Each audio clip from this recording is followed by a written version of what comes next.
पत्नी इज्जत बिगाड़ती भी है और बनाती भी है। एक पति पत्नी में तकरार हो गई। पति कह रहा था, मैं नवाब हूँ, इस शहर के लोग इसलिए मेरी इज्जत करते हैं और तुम्हारी इज्जत भी मेरी वजह से है। पत्नी कह रही थी, आपकी इज्जत मेरी वजह से है, मैं चाहूँ तो आपकी इज्जत 1 मिनट में बिगाड़ भी सकती हूँ और बना भी सकती हूँ। नवाब को तैश आ गया और बोला, ठीक है, दिखाओ मेरी इज्जत खराब करके। बात आई गई हो गई। नवाब के घर शाम को महफिल जमी थी दोस्तों की। हंसी मजाक हो रहा था कि अचानक नवाब को अपने बेटे के रोने की आवाज़ आई। वो ज़ोर ज़ोर से रो रहा था और नवाब की पत्नी बुरी तरह से उसे डांट रही थी। नवाब ने ज़ोर से आवाज़ देकर पूछा कि क्या हुआ बेगम, क्यों डांट रही हो? बेगम ने अंदर से कहा, देखिए ना, आपका बेटा खिचड़ी मांग रहा है और जबकि उसका पेट भी भर चुका है। नवाब ने कहा, दे दो थोड़ी सी और। बेगम बोली, घर में और भी तो लोग हैं, सारी इसी को कैसे दे दूं? पूरी महफिल शांत हो गई। लोग कानाफूसी करने लगे कि कैसा नवाब है, जरा सी खिचड़ी के लिए इसके घर में झगड़ा होता है। नवाब की पगड़ी उछल गई।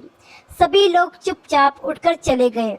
नवाब उठकर अपनी बेगम के पास आया और बोला, मैं मान गया, तुमने आज मेरी इज्जत तो उतार दी। लोग भी कैसी कैसी बातें कर रहे थे, अब तुम यही इज्जत वापस लाकर दिखाओ।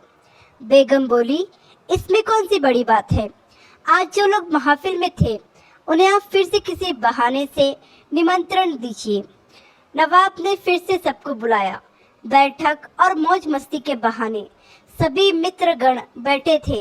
हंसी मजाक चल रहा था कि फिर से वही नवाब के बेटे की रोने की आवाज़ आई। नवाब ने आवाज़ देकर पूछा, बेगम क्या हुआ, क्यों रो रहा है हमारा बेटा? बेगम ने कहा, फिर वही खिचड़ी खाने की जिद कर रहा है।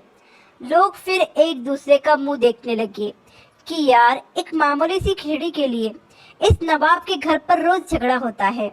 नवाब मुस्कुराते हुए बोला, अच्छा बेगम, तुम एक काम करो, तुम खिचड़ी यहाँ लेकर आओ, हम खुद अपने हाथों से अपने बेटे को देंगे, वह मान जाएगा और सभी मेहमानों को भी खिचड़ी खिलाओ।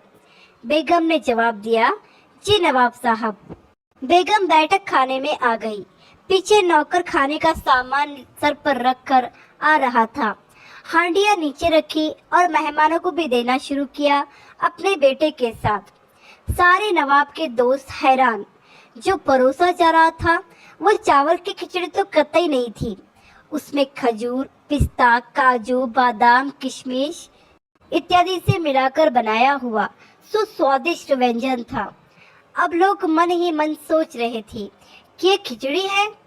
नवाब के घर इसे खिचड़ी बोलते हैं तो मावा मिठाई किसे बोलते होंगे? नवाब की इज्जत को 4 चांद लग गए। लोग नवाब की रईसी की बातें करने लगे। नवाब ने बेगम के सामने हाथ जोड़े और कहा, मान गया मैं कि घर की स्त्री इज्जत बना भी सकती है और बिगाड़ भी सकती है, और जिस व्यक्ति को घर में इज्जत हासिल नहीं उसे दुनिया में कहीं इज्जत नहीं मिल सकती। सृष्टि में यह सिद्धांत हर जगह लागू हो जाएगा। अहंकार युक्त जीवन में स्त्री जब चाहे हमारे अहंकार की इज्जत उतार सकती है और नम्रता युक्त जीवन में इज्जत बना भी सकती है। आशा करती हूँ ये कहानी आपको पसंद आई होगी। इस कहानी पर आपकी क्या राय है हमें कमेंट करके ज़रूर बताइए। कहानी पसंद आई हो तो लाइक और शेयर करना बिल्कुल भी ना भूलिए। चैनल पर नए हो तो चैनल को सब्सक्राइब ज़रूर कीजिए। कहानी सुनने के लिए आपका बहुत बहुत धन्यवाद।